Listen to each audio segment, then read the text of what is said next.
L'invité de la matinale. KTO Radio. En 2023, les débats autour de la réforme des retraites ont fait ressortir une situation, celle des seniors. Les 55-64 ans sont 56% à avoir un emploi aujourd'hui en France, seulement 36% si l'on regarde les 60-64 ans.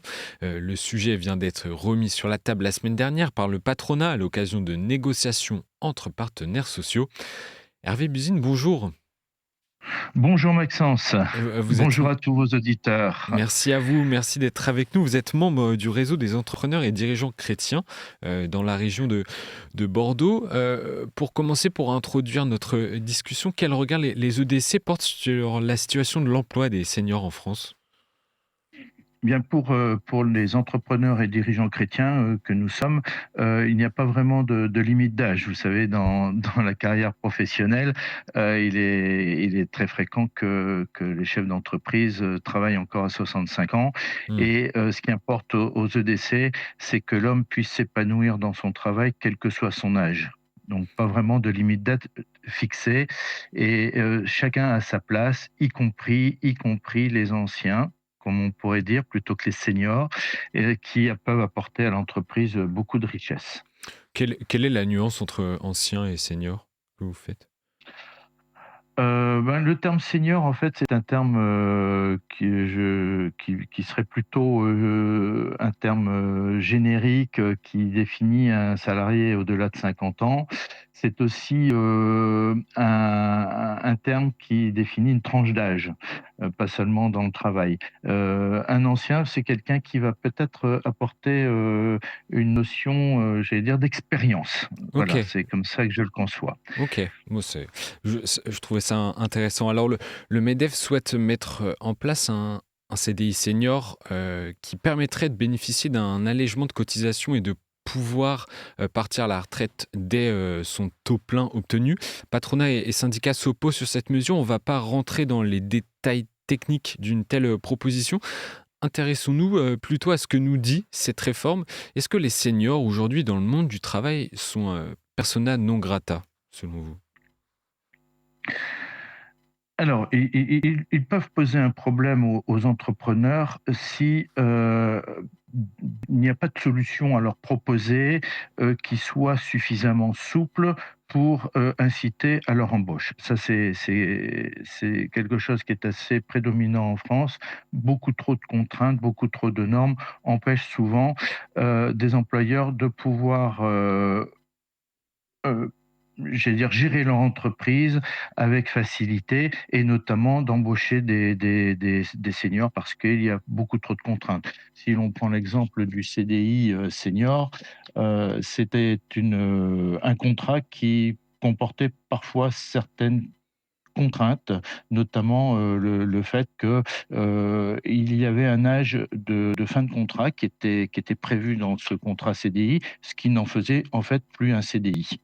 Voilà, donc il faut beaucoup de souplesse et à partir de là, je pense que, la position des entrepreneurs, des dirigeants, changera sur, l'employabilité, des personnes, plus expérimentées. On dit souvent qu'un salarié âgé de plus de 55 ans coûte plus cher à une entreprise. Est-ce que c'est vrai ? Si on regarde la dernière ligne de la fiche de paie, c'est vrai. Mais, est-ce que la recherche et développement, n'est pas aussi une dépense, coûteuse? Est-ce que la publicité qu'engage une société, une entreprise n'est pas coûteuse? Si, pourtant on les considère plus comme des investissements que comme des dépenses, voilà. Donc je pense que l'emploi des seniors, c'est la même chose. Il coûte peut-être un peu plus cher, mais il faut regarder, au final, ce qu'ils peuvent apporter et là, la balance, à mon avis, peut être tout à fait bénéfique pour l'entreprise. Et qu'est-ce qu'ils peuvent apporter justement les seniors ou les anciens, comme vous dites, aux entreprises ? Alors les plus anciens, apportent, 3 grands avantages: leur expérience, leur expertise et leurs compétences et une forme d'adaptabilité, de souplesse. Tout cela donne un certain recul, leur permet d'avoir un certain recul sur les événements et donc peuvent apporter beaucoup aux plus jeunes générations. Euh, pour les aider à la formation et pour les aider à transmettre également, pour transmettre leur propre expérience sous une forme, par exemple, de tutorat. Et tout cela, c'est une richesse qui doit conduire à une économie du bien commun, contribuer à cette économie du bien commun qui est ce que nous préconisons chez les entrepreneurs et dirigeants chrétiens. Les EDC tiennent leurs assises nationales dans 2 semaines, du 15 au 17 mars. Elles se tiendront Oui, à Bordeaux d'ailleurs, avec comme oui. thème cette année Réenchantons le travail. L'une des réflexions tournera autour d'une juste place des seniors en entreprise. Comment le sens chrétien du travail peut aider à cela? Eh bien, au sein des EDC, comme je le disais, nous préconisons que chaque travailleur ait un travail de qualité. Et que signifie avoir un travail de qualité? C'est permettre à l'homme d'être pleinement digne, de vivre et de contribuer au bien commun, de se développer, de s'épanouir. Et ceci, quelle que soit la tranche d'âge, quel que soit l'âge du salarié.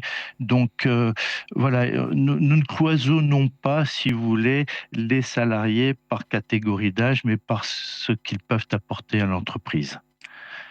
Et pour autant, certains salariés ont des emplois qui peuvent être difficiles, notamment physiquement. Il faut pouvoir aussi s'adapter à la dégradation parfois du physique des salariés. Oui, oui, c'est pour ça que, comme je le disais, il faut beaucoup, beaucoup de souplesse. Si on met en place des contrats spécifiques aux seniors, aux anciens, je pense qu'il faut vraiment énormément de souplesse de façon à ne pas contraindre trop les employeurs. Et comment l'entreprise peut justement valoriser les seniors, et comment les EDC, les entrepreneurs et dirigeants chrétiens, justement, les valorisent? Alors, aux EDC, le socle de notre pensée repose sur la pensée sociale chrétienne, qui a 6 piliers: la dignité, le bien commun, la subsidiarité, la participation, la destination universelle des biens, la solidarité. Et tout ça, c'est un parcours de vie professionnelle. Donc, si les entrepreneurs mettaient en place pour chaque travailleur, quel que soit son âge, ces principes et leur permettent de les vivre en entreprise, je pense que chacun s'y retrouverait. Hmm. Nous développons notamment le principe de la subsidiarité qui est de donner la responsabilité de ce qui peut être fait au plus petit niveau d'autorité compétent pour résoudre le problème. Et bien ça, si c'est une notion que chaque ancien, chaque senior peut intégrer et restituer en entreprise auprès des plus jeunes, voilà une véritable force et un véritable élan que peuvent donner les anciens au sein d'une organisation, d'une organisation d'entreprise. Vous êtes à la tête d'une petite entreprise aujourd'hui dans la région de Bordeaux. Vous avez vécu plusieurs autres expériences, notamment de création d'entreprises.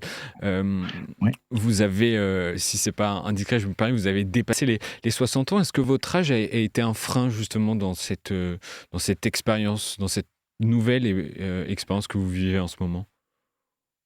Alors, c'est une force par rapport à mon expérience. Ça a pu être un frein au niveau des banques Oui. qui, me voyant arriver à 64 ans avec un nouveau projet entrepreneurial, auraient pu, et donc avec un engagement financier sur 7 ans, parce que j'ai emprunté de l'argent, auraient pu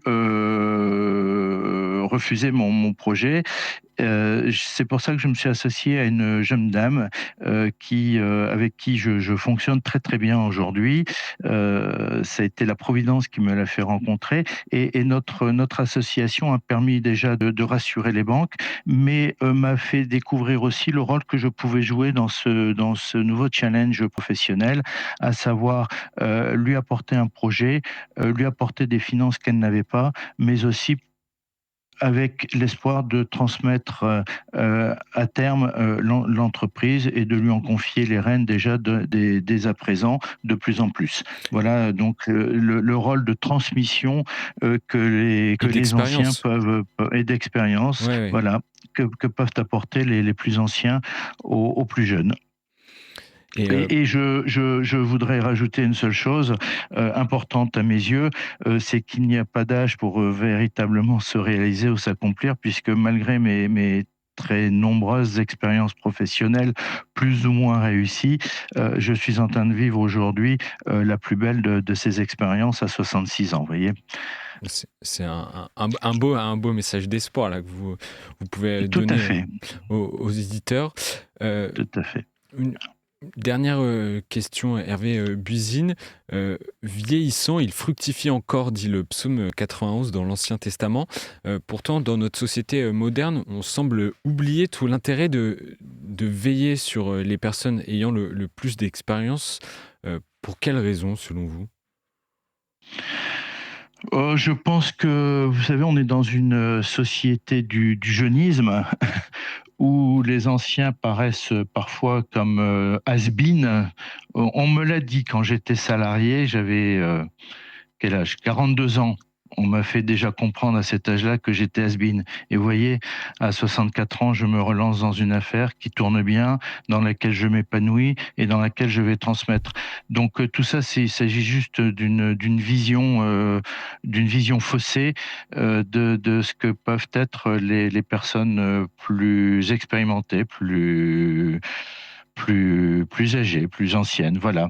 Et certaines entreprises aussi jouent, je pense, sur des opportunités, surfent sur une vague de jeunisme et en négligent une part très importante de leur potentiel en écartant justement des personnes qui ont passé les 60 ans.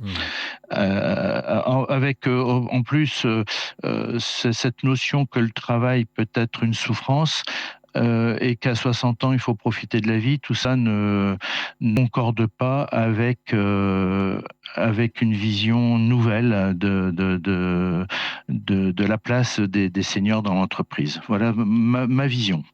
Merci Hervé Buzine. Je rappelle que vous êtes membre du réseau des entrepreneurs et dirigeants chrétiens dans la région de Bordeaux. Merci d'avoir été avec nous. Et puis je rappelle les assises nationales dans 2 semaines des EDC du 15 au 17 mars.